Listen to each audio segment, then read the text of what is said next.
La prehistoria es el periodo de tiempo transcurrido desde la aparición de los primeros homínidos, antecesores del Homo sapiens, hasta que tenemos constancia de la existencia de documentos escritos, algo que ocurrió en primer lugar en el Oriente Próximo hacia el 3500 a.C.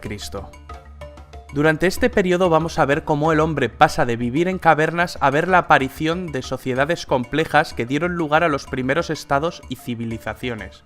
Todo esto ocurrió en más de 2,5 millones de años. Los historiadores solían dividir la prehistoria en dos periodos, la Edad de Piedra y la Edad de los Metales.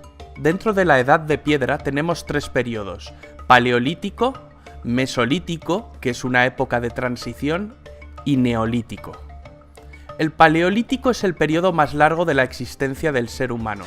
De hecho, abarca más de un 99% de la misma.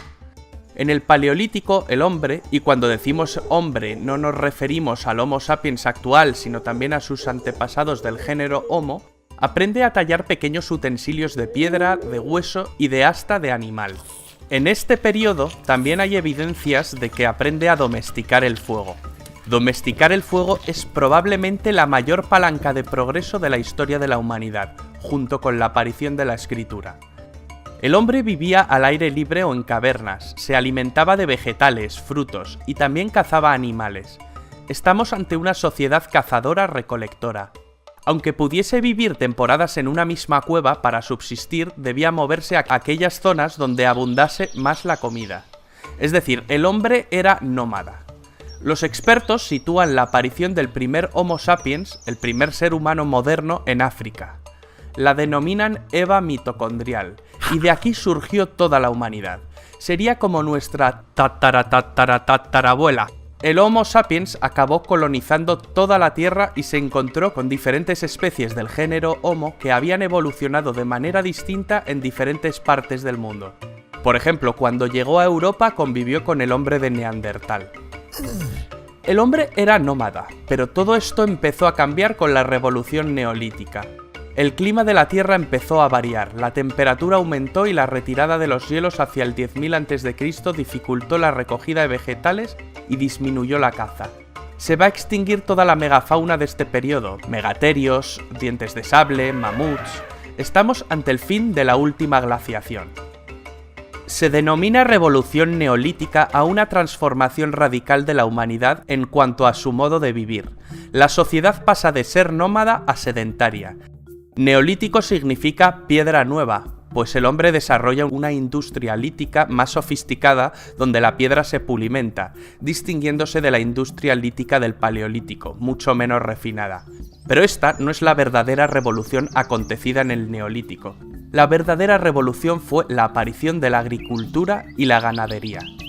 ¿Cómo aparece la agricultura y la ganadería?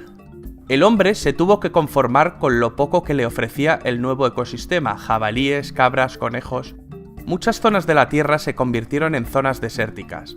El hombre se instaló en las cuencas de los ríos que eran fértiles: el Nilo, el Tigris, el Éufrates. Es aquí donde empieza el proceso de neolitización, en la zona que conocemos como creciente fértil, con forma de media luna.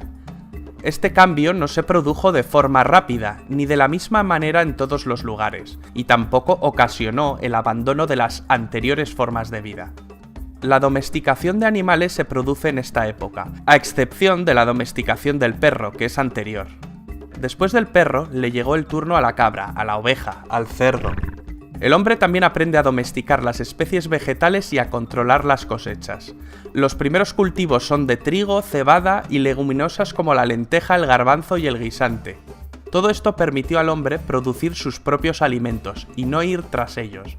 Ya no tiene que cambiar su lugar de residencia. Solo en aquellas zonas de mejores condiciones climáticas y de fertilidad, la sedentarización fue un hecho. Los primeros agricultores desarrollan el sentido de la propiedad, trabajan y se agrupan en poblados. Podemos citar como los poblados neolíticos más importantes a Jericó, Palestina, Tel Mureybet, Siria, y Cataluyuk, península de Anatolia. Estos poblados empiezan a tener excedentes de alimento que pueden almacenar siempre y cuando las cosechas fueran buenas, pues el nuevo sistema productivo podía irse al traste si no llovía o los vecinos de los poblados de al lado les robaban el alimento. Con el excedente surge el comercio y también la necesidad de protección. La sociedad se jerarquiza. En este contexto aparecen los estados y los ejércitos. En Mesopotamia se suceden a lo largo de 3 milenios diversos pueblos que fundan civilizaciones: sumerios, acadios, babilonios, asirios.